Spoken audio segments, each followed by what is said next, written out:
Welcome to physics burner. আজকে তোমাদেরকে ABTA test paper এর SC1 অর্থাৎ ফার্স্ট পেজ এর প্রবলেম সেট করে দেখাবো। তো ভিডিওটি ভালো করে দেখবে কমপ্লিটলি শুরু থেকে শেষ, এবং তার সাথে খাতায় নোট ডাউন করতে শুরু করবে। কনসেপচুয়ালি আমি তোমাদেরকে প্রত্যেকটা সলিউশন ব্যাখ্যা করে জানাবো, ঠিক আছে? তো ভিডিও শুরু করা যাক। দেখো, প্রথমে তোমাদের শর্ট কোশ্চেন অর্থাৎ MCQ হিসাবে যে কোশ্চেনটা আসে মোট 14টা থাকে, তার সাথে ভেরি শর্ট কোশ্চেন যেগুলো হয় অর্থাৎ সংক্ষিপ্ত উত্তর ভিত্তিক সেটা হয় 4টি। মোট তোমার এখান থেকে 18 নম্বর শর্ট কোশ্চেন থাকে। তো সেই 18টা শর্ট কোশ্চেন আমি তোমাদেরকে সলভ করব, কিভাবে হচ্ছে, কেন হচ্ছে এবং কি কি সূত্র তোমাকে মনে রাখতে হবে সেগুলো সবই করব। তো শুরু করো। প্রথমে তারপর 1 অর্থাৎ সেকশন 1 একের কোশ্চেনটা বলা আছে যে বায়ু মাধ্যমে রাখা কোনো আয়ত পরিবাহীর আধানের তলমাত্রিক ঘনত্ব সিগমা পরিবাহীর নিকটতম বিন্দুতে তড়িৎ প্রাবল্য কত হবে।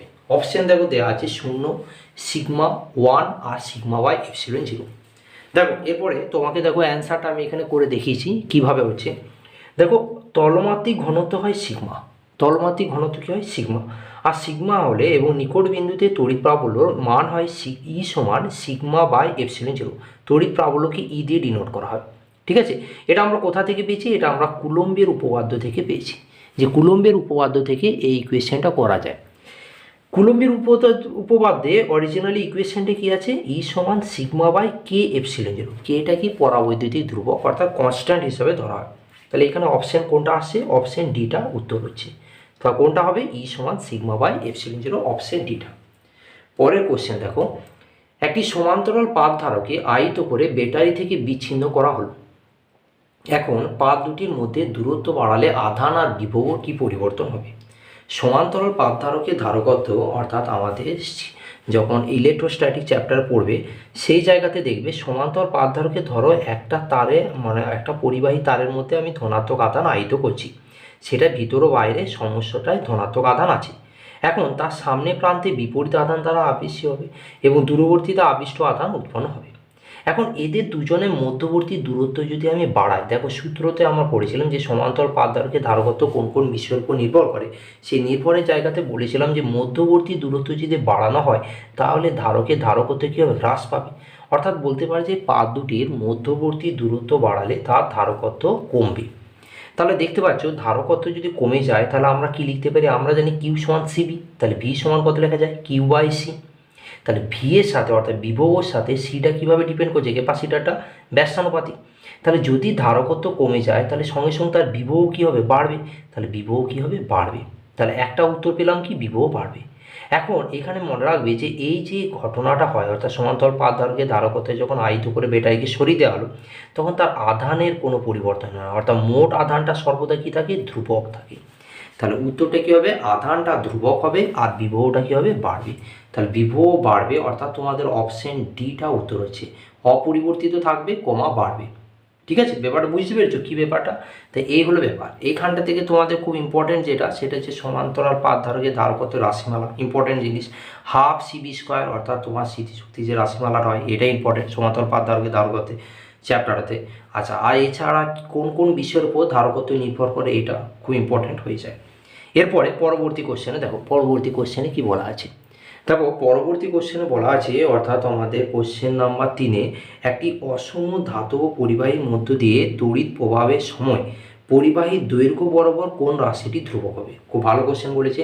অসম ধাতব পরিবাহী, দেখো অসম ধাতব পরিবাহী যদি হয় না তাহলে সেখান থেকে একটা জিনিস আমাদেরকে মনে রাখতে হবে যে এইখানে সব জায়গার ক্ষেত্রফলটা সমান নয়। ধরো এরকম একটা কার্ভ লাইনের মতো হবে, ঠিক আছে? আর সব জায়গার ক্ষেত্রফল যদি সমান না হয় তাহলে সেক্ষেত্রে কী কী সমস্যা হবে সেটা আমি বলছি। এর মধ্যে দিয়ে দেখো ব্যাটারি যদি কানেক্ট করা হয় তাহলে আই কারেন্ট প্রবাহ হবে। আই কারেন্ট মানে কী হবে? প্লাস কিউ আধান, ধনাত্মক আধান ব্যাটারি এক প্রান্ত থেকে অর্থাৎ ধরো এ থেকে বি প্রান্তের দিকে মুভ হবে। এরপর তাহলে এইখান থেকে একটা জিনিস আমরা পাচ্ছি যে সেটা হচ্ছে আইটা কনস্ট্যান্ট হবে, কারণ ব্যাটারি দিয়ে যদি কানেক্টেড করা হয় তাহলে সেক্ষেত্রে বিভব রেসপেক্টে কারেন্টটা কিন্তু ধ্রুবক থাকবে।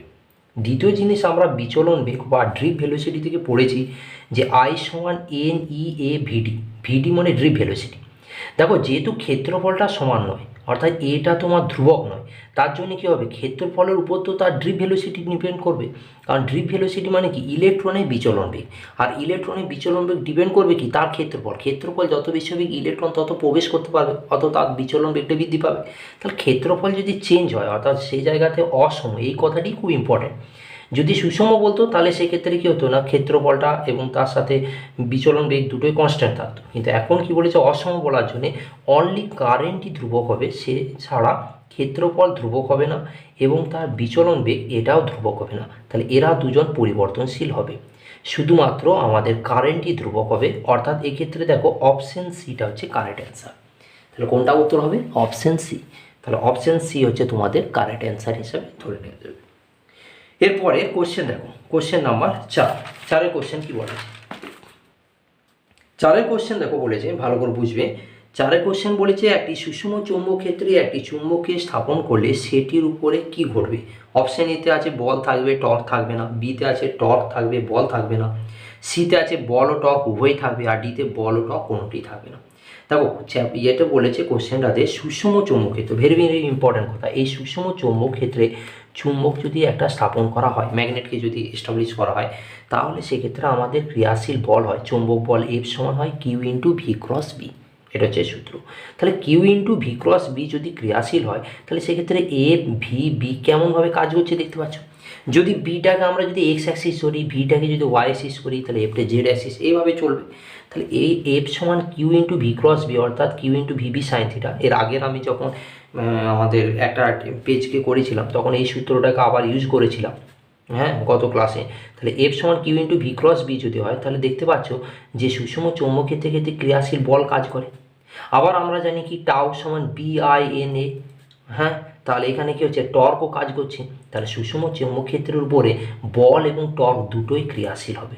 কিন্তু যদি এখানে আমাদের বলতো অসম চৌম্বক ক্ষেত্র, সেখানে শুধু টর্কই ক্রিয়াশীল হতো, বল কোনোভাবে কাজ করতো না, কারণ অসম চৌম্বক ক্ষেত্রে সব জায়গায় ক্রিয়াশীল বলের মানটা কাজ করতো না। ঠিক আছে, তাহলে এখানে আমাদের অপশান সিটা কারেক্ট অ্যান্সার, অর্থাৎ টর্ক এবং বল উভয় ক্রিয়াশীল হবে, এটা হচ্ছে অ্যান্সার। তাহলে অপশান সি হচ্ছে আমাদের কারেক্ট অ্যান্সার। এরপরে 5 কোশ্চেন তোমরা দেখবে। 5 কোশ্চেন কি বলেছে দেখো, 5 কোশ্চেন বলেছে পরাচৌম্বক পদার্থের চৌম্বক প্রবণতা যাই, ওটা এক্স নয় কিন্তু, হ্যাঁ যাই বলা হয় XI, এবং পরম উষ্ণতা ক্যাপিটাল টি যেটাকে অ্যাবসলিউট টেম্পারেচার বলা হয়, এবং এদের মধ্যে সম্পর্ক দেওয়া আছে। মনে রাখবে সম্পর্কতে কী হয়, পরাচৌম্বক পদার্থের চৌম্বক প্রবণতা যাই XI বলা হয় যাই, এবং পরম উষ্ণতা টি হলে তাহলে যাই সমান লেখা যায় C/T মাইনাস সিটা, যেখানে সিটা আছে একটা কনস্ট্যান্ট। তাহলে এখান থেকে দেখতে পাচ্ছ জায়টা পরম উষ্ণতার সাথে কীভাবে কাজ করে, ব্যস্তানুপাতিক। ব্যস্তানুপাতিক কথার মানে হচ্ছে পরম শূন্য উষ্ণতা বৃদ্ধি পেলে সেক্ষেত্রে তার চৌম্বক প্রবণতা কী হবে, হ্রাস পাবে। তাহলে এখানে অপশন এটা এই সম্পর্কটা শো করছে, অর্থাৎ অপশন এ হচ্ছে এখানে কারেক্ট অ্যান্সার। ঠিক আছে, তাহলে এখানে কোনটা অ্যান্সার হচ্ছে অপশন এটা। তাহলে এই ইকুয়েশনটা মনে রাখবে। এইখান থেকে আর একটা জিনিস আমি বলেছিলাম গতবারের ক্লাসে, যেটাতে লাস্ট ইয়ারে যে লাস্ট ক্লাসে যে পেজটা পড়েছি সেখানে বলেছি যে 20 তাপমাত্রা বা 20 বিন্দু কাকে বলে, আর এই কোশ্চেনটিও ইম্পর্টেন্ট। পরবর্তী যে 6 কোশ্চেনটি আছে এই কোশ্চেনটি কিন্তু খুব ইম্পর্টেন্ট, এটা আমাদের এসি থেকে দিয়েছে। আই সমান লেখা আছে যে 5 + 10 sin 100πt অ্যাম্পিয়ার, প্রবাহ মাত্রা মান কত হবে। দেখো 5 যে কথাটা বলেছে এইটাই একটা এক্সেপশনাল, এছাড়া প্লেন 10 sin 100πt এটা দেওয়া থাকে। 5 + 10 sin 100πt এখান থেকে কী বলতে চাইছে দেখো, দেখো মূল কারেন্ট যে আইটা হয় সেটা দুটো ইনপুটের এভারেজ হিসাবে কাজ করছে। প্রথম যেটা দিয়েছে সেটা হচ্ছে ডিসি, ওই যে 5 শুধু দিয়েছে, এটা হচ্ছে ডিসি কারেন্টের ক্ষেত্রে। আর দ্বিতীয় হচ্ছে 10 sin 100πt, এটা হচ্ছে এসির ইনপুট এভারেজ করছে। এখন আমরা যখন এসির ক্ষেত্রে করব তখন IRMS সমান কত লেখা যায়, I0/√2, এটা আমরা জানি ইকুয়েশনে। তাহলে এইটা যদি আমরা ইকুয়েশনে জানি তাহলে আমরা বলতে পারি যে I0 সমান কত, প্রবাহের শীর্ষ মান। আর I0 যদি প্রবাহের শীর্ষ মান হয় তাহলে IRMS এর যখন এভারেজ করব তখন কি করব, √, এটি হচ্ছে সূত্রের মধ্যে পড়ে, ভেরি ভেরি ইম্পর্টেন্ট, যে IRMS এভারেজ সমান √, ডিসির IRMS এর যে মানটা হচ্ছে তার স্কোয়ার, আর এসির RMS যে মানটা হচ্ছে তার স্কোয়ার। তাহলে এসির ক্ষেত্রে IRMS এর মান কত হবে, I0/√2। I0 মান কত হচ্ছে, এই যে 10 আছে, তাহলে I0 sin ωt হয়, তাহলে এখানে হবে 10/10√2/2। ঠিক আছে, প্রথমে হচ্ছে কি 10/√2, এটা হচ্ছে 10/√2, √2টা করণীয়রেশন করলাম, 10√2/2 অর্থাৎ 5√2 অ্যাম্পিয়ার। আর IRMS এ ডিসিতে কত রেডিমেড দেওয়া আছে, দেখো ইকুয়েশনে কত দেওয়া আছে, 5 দেওয়া আছে, তাহলে এইখান থেকে হচ্ছে 5 অ্যাম্পিয়ার। তাহলে মোট এরপর তখন কী করব, যে IRMS এর যখন এভারেজ করব তখন সেক্ষেত্রে হবে √5² + 5√2²। এখান থেকে ইকুয়েশন করলাম 25, আর এটা হচ্ছে 50, 75 √, তাহলে 8.66 অ্যাম্পিয়ার। তাহলে এখান থেকে অপশন ডিটা হচ্ছে কারেক্ট অ্যান্সার। তাহলে ভালো করে এই ইকুয়েশনটাকে একটু খাতাতে নোট করে রাখবে, যে যদি এরকম তোমাদের এইচএস এক্সামে দেয় তো কীভাবে করতে হয় সেটা দেখে নাও ভালো করে, ঠিক আছে। আর যদি কোনো অসুবিধা হয়, কোনো প্রবলেম হয় যে বুঝতে পারি নাই কোনো কীভাবে হলো এটা, তাহলে সঙ্গে সঙ্গে আমাকে কমেন্ট করবে, আমি কমেন্টে চেষ্টা করব তা সলিউশন দেওয়া, ঠিক আছে। খাতাতে অবশ্যই লিখে রাখবে। এরপরে পরের কোশ্চেনে দেখো, পরের কোশ্চেন তোমাদের কিসে আছে না 7 কোশ্চেনটা। 7 কোশ্চেনে বলা আছে দেখো, যে যদি কোনো সলিনয়েডে পাক সংখ্যা 3 গুণ করা হয় তবে সাবেশাঙ্ক হবে। দেখো সাবেশাঙ্ক এটা তোমরা ইলেকট্রোম্যাগনেটিক ইন্ডাকশন এই চ্যাপ্টারে পড়ে থাকবে। তো সেই সাবেশাঙ্কর মনে রাখবে একক কী হয়, হেনরি হয়। সাবেশাঙ্ককে এল দিয়ে ডিনোট করা হয়। হ্যাঁ, একটা হচ্ছে সাবেশাঙ্ক আর আবেশাঙ্ক দুটো হয়, একটা সেলফ ইন্ডাকটেন্স আর একটা মিউচুয়াল ইন্ডাকটেন্স হয়ে থাকে। এখন কি কি বলেছে দেখো, যদি পাক সংখ্যাটা 3 গুণ করা হয় সাবেশাঙ্ক কত শতাংশ হবে বা কত গুণ হবে সেটা বলেছে। প্রথমে ইকুয়েশনটা দেখে নাও, যে সাবেশাঙ্কর ক্ষেত্রে ইকুয়েশন হয় L সমান μ0n²a/L, ঠিক আছে। μ0টা তার সাথে n² তার সাথে a/L, তাহলে দেখো এলটা n² সাথে কী হচ্ছে, স্কোয়ার প্রপোর্শনাল হচ্ছে, ঠিক আছে, বর্গের সমানুপাতিক। তাহলে স্কোয়ার প্রপোর্শনাল যদি কাজ করে তাহলে দেখতে পাচ্ছি যদি এনের মানটা 3 গুণ আছে তাহলে 3 স্কোয়ার কত হবে, এলের মানটা 9 গুণ হবে। তাহলে 9 গুণ মানে কোনটা উত্তর হবে, অপশন সিটা। তাহলে আগে তুমি যদি সূত্রটা মনে রাখতে পারো তাহলেই এটার অ্যান্সার দিতে পারবে, যে L সমান μ0n²a/L। তাহলে যে যে সূত্রগুলো খুব কাজে লাগছে এই সূত্রগুলো তোমরা খাতাতে কিন্তু একটা বক্স করে বা অন্য একটা কালিতে মার্ক করে রেখে দেবে, ঠিক আছে। এরপর তাহলে এটা হচ্ছে অপশন সিটা কারেক্ট অ্যান্সার। এরপর 8 কোশ্চেনটা দেখো। 8 কোশ্চেন কত সুন্দর দিয়েছে, বলছে তড়িৎচুম্বকীয় তরঙ্গের বেগ নির্ভর করে না যার উপর তা হলো, তড়িৎচুম্বকীয় তরঙ্গ মানে ইলেকট্রোম্যাগনেটিক ওয়েভ যেটা বলা হয়, ওই যে একটা আলাদা ইউনিট আছে সেই ইউনিটের কোশ্চেন। তো সেখানে বলছে কম্পাঙ্ক, প্রাবল্য, তরঙ্গ দৈর্ঘ্য আর মাধ্যমে প্রকৃতি কোনটার উপর নির্ভর করে না বলেছে। দেখো সাধারণভাবে ভি সমান নিউ ল্যামডা লেখা যায় অথবা সি সমান নিউ ল্যামডা লেখা যায়। এবার সি বা ভিটা কি না, ভিটা হচ্ছে তরঙ্গের বেগ, আর নিউটা কি কম্পাঙ্ক, আর ল্যামডা হচ্ছে তরঙ্গ দৈর্ঘ্য। তাহলে দেখতে পাচ্ছ যে ভিটা নিউ এর সাথে প্রপোর্শনাল হচ্ছে, ভিটা ল্যামডার সাথে প্রপোর্শনাল হচ্ছে, তাহলে নিউ আর ল্যামডা এই দুটোর উপর কিন্তু নির্ভরশীল হচ্ছে, ঠিক আছে। কিন্তু মনে রাখবে আলোর ক্ষেত্রে কিন্তু কম্পাঙ্কটা ধ্রুবক থাকে, এটা মনে রাখবে তোমরা। আর এটা তড়িৎচুম্বকীয় তরঙ্গ, এটা আলাদা জিনিস। আর একটা কি সূত্র জানি, মিউ সমান c/v। তাহলে ভি এর সাথে সবসময় মিউটা কি কাজ করছে না, ব্যস্তানুপাতিক কাজ করছে, তাহলে ভি এর উপরও ডিপেন্ড হচ্ছে। তাহলে তরঙ্গ বেগের উপর নির্ভর করছে, তার সাথে কম্পাঙ্ক নির্ভর করছে, তার সাথে তরঙ্গ দৈর্ঘ্য নির্ভর করছে, কিন্তু এখানে কোনো প্রাবল্যর কোনো কাজ নাই। তাহলে এখানে প্রাবল্যটা কি থাকবে না, নির্ভরশীল নয়। অর্থাৎ এখানে প্রাবল্য নির্ভরশীল না হওয়ার জন্য অপশন বিটা হচ্ছে কারেক্ট অ্যান্সার। যদি শব্দ বলতো সেক্ষেত্রে শব্দের ক্ষেত্রে প্রাবল্যর উপর নির্ভর করে, কিন্তু এক্ষেত্রে কোনো প্রাবল্যর উপর নির্ভরশীল নয়, ঠিক আছে। পুরো ব্যাপারগুলো দেখো কনসেপচুয়াল কেস, অর্থাৎ তুমি যদি ভালো করে বুঝতে পারো, তোমার আন্ডারস্ট্যান্ডিং ভালো থাকে, তুমি যদি ব্যাপারটাকে পরিষ্কার জানো তাহলে তুমি কিন্তু উত্তর দিতে পারবে। ওকে, এরপরে দেখো কোশ্চেন, এরপর আছে তোমাদের 9 কোশ্চেনটা। 9 কোশ্চেনে কি বলেছে দেখো, 9 কোশ্চেনে বলেছে যে আমাদের বায়ুতে লাল আলো ও নীল আলোর প্রতিসরাঙ্কের অনুপাত হলো, এরপর দেওয়া আছে 1-এর কম, 1-এর সমান, 1-এর বড় কোনটি। এরপর লাল আর নীলের প্রতিসরাঙ্কর কথা বলেছি, তাহলে প্রতিসরাঙ্ক মিউ আর করলাম, লালটা রেড আর নীলটাকে মিউ বি করলাম। দেখো আমরা জানি মিউ সমান c/v হয়, মিউ সমান জানি আমরা c/v, আর ভি সমান এন ল্যামডা। তাহলে মিউ এর সাথে ল্যামডা কীভাবে কাজ করে, ব্যস্তানুপাতিক।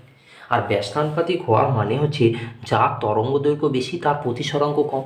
আর আমরা এটা জানি যে লালের তরঙ্গ দৈর্ঘ্য বেশি হয়, তা লালের তরঙ্গ দৈর্ঘ্য বেশি হওয়ার জন্য লালের প্রতিসরাঙ্ক কী হবে, কম হবে। তাহলে লালের প্রতিসরাঙ্কের সাথে লালের তরঙ্গ দৈর্ঘ্য ব্যস্তানুপাতিক কাজ করছে, নীলের প্রতিসরাঙ্কের সাথে নীলের তরঙ্গ দৈর্ঘ্য ব্যস্তানুপাতিক কাজ করছে। আর যেহেতু আমরা জানি যে আমাদের লালের তরঙ্গ দৈর্ঘ্যটা নীলের থেকে বেশি হয়, তার জন্য এই যে ভ্যালুটা আছে এটা <1 কাজ করবে, আর <1 করলে mu R is mu B হবে। অর্থাৎ প্রতিসরাঙ্ক যদি বলি তাহলে নীলের ক্ষেত্রে বেশি হবে লালের তুলনায়। তাহলে এই যে রেজাল্টটা এলে এটা কী হলো, লেস দেন 1 কাজ করছে। আর লেস দেন 1 কথাটা মানে কি, একের চেয়ে কম, অর্থাৎ অপশান এ এখানে কারেক্ট অ্যান্সার। তাহলে উত্তরটা কী হবে, অপশান এ কাজ করবে। ঠিক আছে, তাহলে এটা হচ্ছে ব্যাপার। তাহলে প্রথমে হচ্ছে এর উত্তরটা হচ্ছে এখানে কারেক্ট অ্যান্সার। এরপর 10 কোশ্চেনটা দেখো। 10 কী বলা আছে, 10 কোশ্চেনে বলা আছে যে তোমার কোনটি কোণাবাদ মেনে চলে না। দেখো আলো আর যে দুটো ধর্ম হয়, একটা তরঙ্গ ধর্ম আর একটা কণা ধর্ম।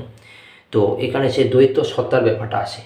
ডি ব্রগলি তরঙ্গ দৈর্ঘ্যের ক্ষেত্রে এই জায়গাটা পড়া যায় যে কণার দ্বৈত সত্তা হিসাবে ধরা একটা তরঙ্গ ধর্ম আর একটা কণা ধর্ম হিসাবে কাজ করে। এখন কোণাবাদ মেনে চলে নাকি আলোক তড়িৎ ক্রিয়া, অপবর্তন, কম্পটন ক্রিয়া আর কৃষ্ণবস্তু বিকিরণ। এই ব্ল্যাক বডি রেডিয়েশন অর্থাৎ কৃষ্ণবস্তু বিকিরণ, কম্পটন ক্রিয়া, আলোক তড়িৎ ক্রিয়া। আলোক তড়িৎ ক্রিয়া তো তোমার কোয়ান্টাম ফিজিক্সে পেয়ে যাচ্ছ। তো এইগুলো কী হয়, এইগুলোতে সম্পূর্ণরকমভাবে 1900 খ্রিস্টাব্দে বিজ্ঞানী ম্যাক্স প্ল্যাঙ্ক এগুলোকে কণা হিসাবে ব্যাখ্যা দিয়েছে যে কণা হিসাবে এরা কাজ করে। কিন্তু অপবর্তন সেটা তো আমাদের আলোর একটা প্রপার্টিসের মধ্যে পড়ে, আলোর একটা ধর্ম। যেমন আমরা জানি কি প্রতিফলন, প্রতিসরণ, ব্যতিচার, অপবর্তন আর সমবর্তন। তাহলে অপবর্তনটা আলোর তরঙ্গের উপর নির্ভরশীল। ওই জন্য এখানে আমি কি লিখেছি দেখো, যখন পরীক্ষাতে লিখবে তখন এইভাবে লিখতে হবে যে অপবর্তন অর্থাৎ ডিফ্লেকশন তরঙ্গ ধর্ম মেনে চলে, কিন্তু বাকি সবাই কোণা ধর্ম মেনে চলে। তাহলে সুতরাং এখানে অপশন বিটা হচ্ছে কারেক্ট অ্যান্সার, কারণ বলেছিল কোনটা কোণাবাদ মেনে চলে না বলেছিল। তাহলে অপশন বিটা কারেক্ট। এরপর বলেছে দেখো 11 কোশ্চেনটা। 11 কোশ্চেন কি বলেছে দেখো, যে স্মল এম ভর এবং ই গতিশক্তি সম্পন্ন একটি ইলেকট্রনের সংশ্লিষ্ট বস্তু তরঙ্গে তরঙ্গ দৈর্ঘ্য হবে, যেখানে এইচ হচ্ছে প্ল্যাঙ্কের ধ্রুবক। দেখো তরঙ্গ দৈর্ঘ্য আমরা যখন ডি ব্রগলি তরঙ্গ দৈর্ঘ্য পড়েছি সেখানে হচ্ছে ল্যামডা সমান h/p। এটা লিখলে যে আমরা জানি, এখানটা একটু লিখে দিলে যে আমরা জানি ডি ব্রগলি তরঙ্গ দৈর্ঘ্য, ডি ব্রগলি তরঙ্গ দৈর্ঘ্য, তাহলে ডি ব্রগলি তরঙ্গ দৈর্ঘ্য ল্যামডা সমান h/p।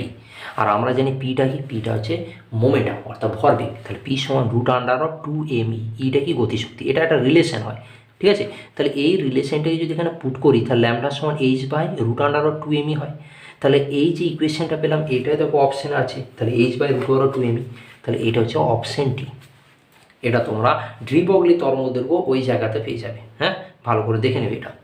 এরপরে তেজস্ক্রিয়তা থেকে একটা কোশ্চেন দিয়েছে, পারমাণবিক নিউক্লিয়াস। পারমাণবিক নিউক্লিয়াস থেকে কী কোশ্চেন করেছে দেখো, 12 কোশ্চেন আছে। একটি তেজস্ক্রিয় পদার্থের অর্ধ জীবনকাল, এই অর্ধ জীবনকালে যে রিলেশন আছে T12 সমান 0.693/λ, এই জায়গাগুলো কিন্তু ভালো করে পড়বে। একটি তেজস্ক্রিয় পদার্থের অর্ধ জীবনকাল হচ্ছে 10 মিনিট। প্রাথমিক নিউক্লিয়াসের সংখ্যা 600 হলে কত সময় পরে 450টি 450টি নিউক্লিয়াস বিঘটিত হবে, কত সময় পরে বিঘটিত হবে। ঠিক আছে, পরে 450টি নিউক্লিয়াস বিঘটিত হবে। তাহলে দেখো ওর অর্ধায়ু T12 কত দেওয়া আছে 10 মিনিট। তাহলে N0 কত হবে, প্রাথমিক নিউক্লিয়াস আর সেটা কত 600টি আছে। তাহলে বিঘটিত হয়েছে 450, তাহলে অবশিষ্ট কত পড়ে আছে, অবশিষ্ট হচ্ছে 150টি, N0 - N। তাহলে আমরা যদি ছক করি তাহলে N0 আর T এর হিসাবে, তাহলে শুরুতে দেখো 600টা ছিল আর তখন সময়ের মানটা কত 0। এখন 600 থেকে যখন 300 হলো অর্থাৎ এর অর্ধ হলো, তখন কাজ হচ্ছে T12। ঠিক আছে, তাহলে 300 থেকে আবার যখন অর্ধেক হলো 150, তখন কত কাজ করছে 2T12 বা 2T। তাহলে 150 যখন হচ্ছে তখন কততে আসছে 2Tতে আসছে, আর 2T হলে 2 × T12 মান কত 10 মিনিট। তাহলে মোট কত হলো 20 মিনিট। তাহলে এক কথায় তুমি বলতে পারো 600 থেকে 300 আসার জন্য 10 মিনিট লেগেছে, আর 300 থেকে 150 আসার জন্য 10 মিনিট লেগেছে। তাহলে মোট অর্ধায়ু কাল হবে তো যখন সে 150তে আসবে তখন হচ্ছে 20 মিনিট। তাহলে 20 মিনিট হলে তোমার এখানে অপশান সিটা কারেক্ট অ্যান্সার হিসাবে দাঁড়াচ্ছে। এখন এরপরে 13 কোশ্চেন দেখো। 13 কোশ্চেনে একটা পূর্ণ তরঙ্গ একমুখী কারকের আউটপুট হলো একটি পরিবর্তী ভোল্টেজ, একটি সমবর্তী ভোল্টেজ, শূন্য না স্পন্দিত একমুখী ভোল্টেজ। দেখো এইখানটা খুব ইম্পর্টেন্ট। পিএন জাংশন ডায়োড যখন তোমরা পড়বে, পিএন জাংশন ডায়োডে এই জিনিসটি আছে যে পূর্ণ তরঙ্গের একমুখীকরণ আর অর্ধ তরঙ্গের একমুখী কারক হিসাবে লেখচিত্র আঁকতে বলবে, তার সাথে সার্কিট এবং তার বিশ্লেষণ দেওয়া থাকবে। তো এখানে পূর্ণ তরঙ্গের উপরে এখানে ইকুয়েশন দিয়েছে। এখানে ইনপুট এবং আউটপুটে দুটো লেখ পাওয়া যায়, ইনপুট আর আউটপুটে। তো ইনপুটের ক্ষেত্রে সাইন ধর্মীভাবে এইভাবে কাজ করে, ঠিক আছে। কিন্তু আউটপুটে দেখতে পাওয়া যায় দু ধরনের ডায়োডকে ইউজ করা হয় এবং সেখানে ট্রান্সফরমার ইউজ করা হয়। এবং এখানে খুব ইম্পর্টেন্ট জিনিস, পিএন সংযোগ ডায়োডে ফরওয়ার্ড বায়াসে শুধুমাত্র কারেন্ট ফ্লো হতে পারে। অর্থাৎ সেক্ষেত্রে ব্যাটারি পজিটিভের সাথে পিকে এবং ব্যাটারির নেগেটিভের সাথে এনকে কানেক্ট করা থাকে। চ্যাপ্টারটা পড়লে তুমি এই ব্যাপারটা বুঝতে পারবে। আর রিভার্স বায়াসে সেক্ষেত্রে কোনো রকমভাবে কারেন্ট ফ্লো হয় না, বলা হয় যে সংখ্যালঘু আধানগুলো প্রবাহিত হতে পারে। ওই জন্যে এখানে দু ধরনের ডায়োড করা হয়, অর্থাৎ ডায়োড D1 আর D2 রাখা হয়। D1 ডায়োডের মধ্যে যখন কারেন্ট যাবে তখন ব্যাটারি ফরওয়ার্ডে থাকবে, আর সে অবশ্যই D2টা রিভার্সে কাজ। আর রিভার্স হওয়ার জন্য সেক্ষেত্রে আমাদের কোনো লেখো পাওয়া যায় না। ওই জন্য কী হয়, প্রত্যেকটা অর্ধেতে সবসময় উপর দিকে আমাদের তরঙ্গের মানে অভিমুখ পাওয়া যায় বা তরঙ্গ পাওয়া যায়। এবং এই যে মাথাটা থাকে এটা তরঙ্গ শীর্ষ বলা হয়। এই তরঙ্গ শীর্ষগুলোকে আমাদের বলা হয় রিপেলের সংখ্যা। যেমন বলা হয় এসির ক্ষেত্রে মোট রিপেলের সংখ্যা যদি আমাদের ডিসির ক্ষেত্রে 50টা হয়, তাহলে এক্ষেত্রে হবে কত না 100টা, ঠিক আছে, যেটা পূর্ণ তরঙ্গেতে। আর অর্ধ তরঙ্গেতে যদি ডিসিতে 50টা থাকে, এসিতেও 50টা হয়। তো এইখানে যে তরঙ্গের ভোল্টেজটা দেখতে পাওয়া যায় এটা হচ্ছে স্পন্দিত হয়, ঠিক আছে, স্পন্দিত হয়। ওই জন্য এখানে অপশান হবে স্পন্দিত একমুখী ভোল্টেজ, অপশান ডিটা এখানে কারেন্ট। ওকে, এরপরে দেখো, এরপর লাস্ট চ্যাপ্টারে যে কমিউনিকেশন সিস্টেম আছে, তো সেইখানের একটা কোশ্চেন, এবং প্রতিবারই দিচ্ছে। দেখো এর আগের আমি যখন পেজটা সলভ করেছি সেখানেও কিন্তু এই কোশ্চেনটাই দেওয়া ছিল যে 14 কোশ্চেন, দূরদর্শনের সম্প্রচারের জন্য যে কম্পাঙ্ক সীমা ব্যবহার করা হয় তা হলো। এবার বিভিন্ন রকম দিয়েছে, 30 থেকে 300 মেগাহার্জ, 30 থেকে 300 গিগাহার্জ, 30 থেকে 300 কিলোহার্জ, আর 30 থেকে 300 হার্জ। অপশান হবে 30 থেকে 300 মেগাহার্জ। আর এর আগের কোশ্চেনটাতে দেওয়া ছিল, এর আগের পেজটা যে করেছি আমি সেটা দেখে নেবে অবশ্যই। সেখানে ছিল FM রেডিওর ক্ষেত্রে কম্পাঙ্ক, ওইটাও সেই একই উত্তর হবে, 30 থেকে 300 মেগাহার্জ হবে। অর্থাৎ এখানে অপশানে এখানে একটা ছক আছে, সেই ছকে প্রত্যেকটা ডাটা দেওয়া আছে যে কোনটার ক্ষেত্রে কেমন ফ্রিকোয়েন্সি থাকে, আর এই ফ্রিকোয়েন্সির উপর কী কী ব্যবহার করা হয়, এবং সেক্ষেত্রে সুউচ্চ কম্পাঙ্ক হিসাবে ধরা হয়। তো সেই এটাকে সুউচ্চ কম্পাঙ্কের মধ্যে পড়ে থাকে এটা। তো এই ছিল প্রথম 14টা কোশ্চেন, যা সলিউশন আমি ব্যাখ্যা সহ বললাম। এরপরে সেকশন 2তে এসো। সেকশন 2 এর গ্রুপ এতে 2-এর দাগা, এগুলো হচ্ছে 2-এর দাগা কোশ্চেন। 2-এর দাগার 1-এর কোশ্চেন কি বলেছে দেখো, একটি ইলেকট্রন এক্স অক্ষ বরাবর গতিশীল এবং ওয়াই অক্ষ বরাবর চৌম্বক ক্ষেত্র বিদ্যমান। ইলেকট্রনটির উপর প্রযুক্ত চৌম্বক বলের অভিমুখ কী হবে? তাহলে দেখো প্রযুক্ত চৌম্বক বলের অভিমুখ বলেছে, সেই ওই রিপিট করছে একই কথা, যে আমরা জানি কি এফ ভেক্টর সমান Q into V cross B. তাহলে দেখো এফ ভেক্টরটার সাথে এরপর বলেছে দেখো ইলেকট্রনটার অভিমুখ হচ্ছে এক্স অক্ষ বরাবর। আচ্ছা, ইলেকট্রনের অভিমুখ যেদিকে হোক, ইলেকট্রনের কোনো রকমভাবে মান থাকে কিন্তু দিক বা অভিমুখ থাকে না। যাই হোক, ওর কোনো কাজ নাই। ওয়াই অক্ষ বরাবর চৌম্বক ক্ষেত্র কাজ হচ্ছে। চৌম্বক ক্ষেত্রকে যদি ওয়াই অক্ষ বরাবর অর্থাৎ বি হিসাবে ধরে নিই, আর তার রেসপেক্টে ভিকে যদি অর্থাৎ বেগটাকে যদি আমরা এক্স অক্ষ ধরে নিই, তাহলে এর রেসপেক্টে লম্বভাবে কী কাজ করবে, এফটা কাজ করবে, তাহলে জেড অক্ষ বরাবর। তাহলে আমরা এই ইকুয়েশন থেকে পড়েছি যে এফ সমান Q into B cross B. তাহলে এফ এর অভিমুখ কোন বরাবর কাজ করবে, জেড অক্ষ বরাবর ক্রিয়াশীল হবে। তাহলে এখানে আমরা বলতে পারি এফ এর অভিমুখ জেড অক্ষ বরাবর ক্রিয়াশীল। এইটুকু তুমি খাতায় লিখে নিলে এনাফ এটা। এরপর এর অথবাতে দেখো, এর অথবাতে কী করা আছে, এর অথবাতে দিয়েছে দেখো যে একটি অশ্বক্ষরাকৃতির তড়িৎচুম্বকে দুই বাহুতে একই দিকে তার জড়িয়ে রাখলে কী হবে। মনে রাখবে চুম্বকে যে যতগুলো অংশ হয়, মানে বিভিন্ন টাইপের তো চুম্বক হয়, যেমন একটা হয় বার ম্যাগনেট হয়, একটা হচ্ছে মানে দণ্ড চুম্বক যেটাকে বলা হয়, তারপরে একটা অশ্বক্ষুরহিত হর্সশু ম্যাগনেট বলা হয়, একটা বল এন্ডেড ম্যাগনেট হয় যেটা সে ড্রাম বেলের মতো দেখতে হয়, আর একটা হচ্ছে চুম্বক শলাকা যেটা ম্যাগনেট নিডেল বলা হয়। তো মনে রাখবে যখন কারেন্ট ফ্লো নিয়ে কাজ করা হয় তখন চুম্বক শলাকাকে ব্যবহার করা হয়। আর চুম্বকের ক্ষেত্রে চুম্বকত্ব সবচেয়ে স্ট্রং বা প্রবল কোথায় না, সেটা হচ্ছে অশ্বক্ষরাকৃত চুম্বক। এর পেছনে কারণ কি না, এখানে নর্থ এবং সাউথ পোল ভেরি ক্লোজ থাকে, অর্থাৎ খুব কাছাকাছি থাকে। ওই জন্য এখানে চৌম্বক প্রাবল্যটা অনেক স্টেবল হয়। ওই জন্য বাল্যচক্র পরীক্ষা যখন করা হয়েছিল তখন সেক্ষেত্রে অশ্বক্ষরাকৃত চুম্বককে ব্যবহার করা হয়েছিল, আর মাঝখানে একটা পারদ রাখা হয়েছিল। তোমরা জানো এই ব্যাপারটা। তো এইখানটাতে আমাদের বলেছে যে নর্থ এবং সাউথ দুটো মেরুতে আমরা যদি তারের অভিমুখটা একই দিকে মুড়ে রাখি বা পাকাই বা জোড়াই, তাহলে তখন সেক্ষেত্রে হবে। যদি দুই মেরুতে একই দিকে তার জড়ানো হয় তাহলে সেখানে সমমেরু তৈরি হবে, আর সমমেরু তৈরি হওয়ার ফলে চৌম্বক প্রবাহ বা চৌম্বক ফ্লাক্স শূন্য হবে, কারণ একজন একজনকে আকর্ষিত করবে, আর আকর্ষিত হওয়ার জন্য মোট চৌম্বক প্রবাহ বা চৌম্বক ফ্লাক্সের পরিবর্তন হবে না, অর্থাৎ শূন্য হয়ে যাবে, অর্থাৎ সেক্ষেত্রে কোনো চৌম্বক প্রবাহ যাবে না। আর আমরা জানি যে ফাই অর্থাৎ চৌম্বক ফ্লাক্স যদি 0 হয়ে যায় তাহলে আমরা জানি কি ই সমান মাইনাস d∅/dt। কোথা থেকে পেয়েছি, ফ্যারাডের সূত্র থেকে। তাহলে ফ্যারাডের সূত্র থেকে আমরা জানি, দ্বিতীয় সূত্র থেকে ই সমান মাইনাস d∅/dt হয়। তাহলে এখান থেকে ফাই যদি 0 হয়ে যায় তাহলে তড়িৎচালক বল সৃষ্টি হবে না। আবার আর একটা ইকুয়েশন কি জানি, ই সমান L × di/dt, ঠিক আছে, এটা সাবেশাঙ্কর ক্ষেত্রে আমরা পড়েছি। তাহলে যদি ইটা 0 হয়ে যায় তাহলে সঙ্গে সঙ্গে আইটাও কী হবে, 0 হয়ে যাবে। আর আইটা জিরো হওয়া মানে ওর মধ্যে দিয়ে কোনো চৌম্বক প্রবাহ সৃষ্টি হবে না, যেহেতু তার তড়িৎচালক বল জিরো, তাহলে চৌম্বক প্রবাহটা জিরো হয়ে যাবে। এছাড়া এখান থেকে বলতে পারা যায় যে চৌম্বক ক্ষেত্রটাও কী হয়ে যাবে, দুর্বল হয়ে যাবে। ওই জন্যে কখনো একই দিকে তোমার জড়ানো হয় না, দুটো ভিন্ন দিকে জড়ানো হয়, তাহলে সেখানে বিকর্ষণটা বৃদ্ধি পাবে। আর তার কারণে আমাদের কী হবে না, চৌম্বক প্রবাহ পাওয়া যাবে, কারণ চৌম্বক বলরেখার সংখ্যা বৃদ্ধি পাবে। আর চৌম্বক বলরেখা যত বৃদ্ধি পায় তত তার চৌম্বক প্রবাহ মান বাড়বে। আর চৌম্বক প্রবাহ মান কার উপর ডিপেন্ড করে, তড়িৎচালক বলের উপর, মানে একজন একজনের সাথে বিরাটভাবে রিলেটেড। ঠিক আছে, আর এইগুলো সবই আমরা কোন কনসেপ্ট থেকে পাই বা কোন সূত্র থেকে পাই, সেটা হচ্ছে ফ্যারাডের সূত্র থেকে। ঠিক আছে, তড়িৎচুম্বক আবেশের যে ফ্যারাডের সূত্র আছে সেই জায়গা থেকে এনে পাই। এরপরে দেখো দুইয়ের কোশ্চেনে কি বলা আছে, দেখো দুইয়ের কোশ্চেনে কি বলেছে, দেখো ভালো করে দেখবে। দুইয়ের কোশ্চেনে তোমাদের দেখো বলেছে যে একটি বৃত্তাকার তার কুণ্ডলীর অক্ষ বরাবর একটি চোঙাকৃত দণ্ড চুম্বক রাখা আছে। চুম্বকটি তার অক্ষের সাপেক্ষে ঘুরতে থাকলে কুণ্ডলীতে কি কোনো তড়িৎ প্রবাহ আবিষ্ট হবে?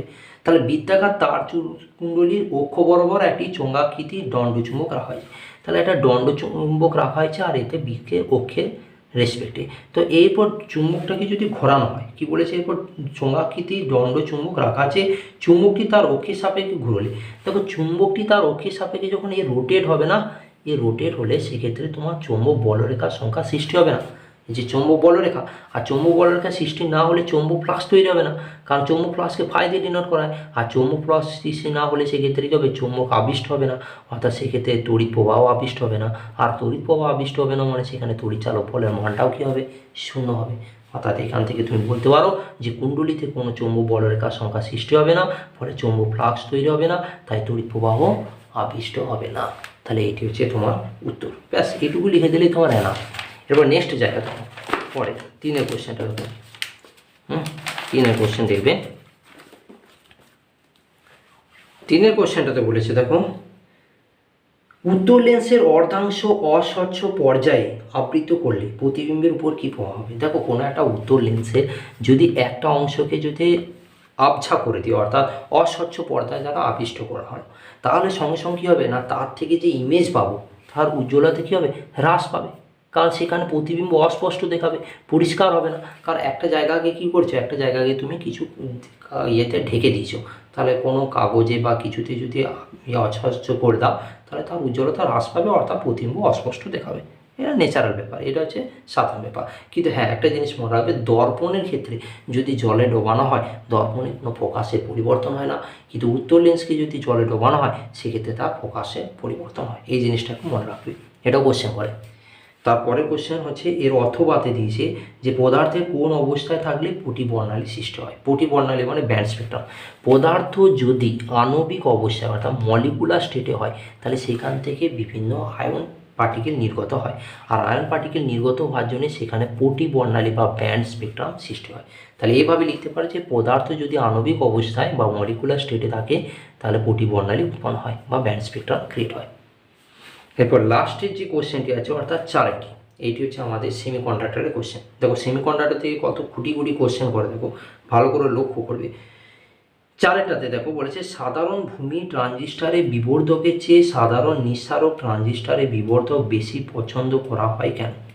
দেখো সাধারণ ভূমি ট্রানজিস্টারে বিবর্ধকের চেয়ে সাধারণ নিঃসারক ট্রানজিস্টারে বিবর্ধক বেশি করার পেছনে কারণটা কি না, এর কারণ হচ্ছে মনে রাখবে ট্রানজিস্টার তিন রকম টাইপের হয়, একটা কমন বেস, একটা কমন কালেক্টর আর একটা হচ্ছে কমন এমিটার।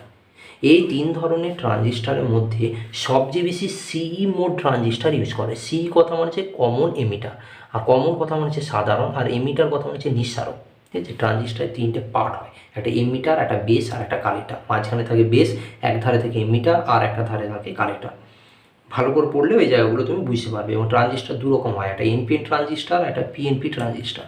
তো মনে রাখবে সি মোড ট্রানজিস্টারের ক্ষেত্রে অ্যাম্প্লিফায়ারে উচ্চ বিভব এবং উচ্চ ক্ষমতা সম্পন্ন হয়, ওই জন্য সি মোড ট্রানজিস্টারকে সবচেয়ে বেশি অ্যাম্প্লিফায়ার হিসেবে ব্যবহার করা হয়, কারণ এর বিভব অনেক বেশি হয় এবং ক্ষমতাও অনেক বেশি হয়। কিন্তু অপরদিকে যদি সিবি অর্থাৎ কমন বেস, যেটাকে সাধারণ ভূমি বলেছে, দেখো এখানে বিভব উচ্চ পাওয়া যায়, কিন্তু এইদিকে প্রবাহ মাত্রা কী হয়, কম হয়। তাহলে নিম্ন প্রবাহ মাত্রা সৃষ্টি হয়, তাহলে নিম্ন প্রবাহ মাত্রার জন্য কী হবে, সিগন্যাল ভালোভাবে ট্রান্সফার করতে পারে না, আর যার কারণে ম্যাক্সিমাম ক্ষেত্রে সি মোড ট্রানজিস্টারকে ব্যবহার করা হয়ে থাকে। ঠিক আছে, তো এইটা হচ্ছে ব্যাপার। এরপরে দেখবে আচ্ছা, এরপরে দেখো এর অথবাতে দেওয়া আছে লজিক গেট কি। আচ্ছা, এটা আমি একটু মুখে বলে দিচ্ছি, তোমরা খাতায় লিখে নেবে যে লজিক গেট কি যদি বলে তার উত্তর কী হবে। লিখে রাখবে যে বুলিয়ান বীজগণিতের সাহায্যে যুক্তির গাণিতিক বিশ্লেষণ করা হয়ে থাকে। ঠিক আছে, গেটগুলি বিভিন্ন বুলিয়ান বীজগাণিতিক প্রক্রিয়া সম্পাদন করতে পারে ও যুক্তিসম্মত সিদ্ধান্ত নিতে পারে। ঠিক আছে, গেটগুলি লজিক গেট বা লজিক বর্তনী বলা হয়। এইটুকু শুধু লিখে দেবে। আর একবার রিপিট করে দিচ্ছি যে বুলিয়ান বীজগণিতের সাহায্যে যুক্তির গাণিতিক বিশ্লেষণ করা হয়, গেটগুলি বিভিন্ন বুলিয়ান বীজগাণিতিক প্রক্রিয়া সম্পাদন করতে পারে ও যুক্তিসম্মত সিদ্ধান্ত দিতে পারে। গেটগুলি লজিক গেট বা লজিক বর্তনী বলা হয়। এটা 1 নম্বরের জন্য এনাফ। তাহলে দেখো আজকের ভিডিওতে তোমাদেরকে এবিটিএ টেস্ট পেপার এর SC1 অর্থাৎ প্রথম যে পেজটা আছে তার শর্ট কোশ্চেন অর্থাৎ আমি ভালোভাবে এক্সপ্লেন করলাম।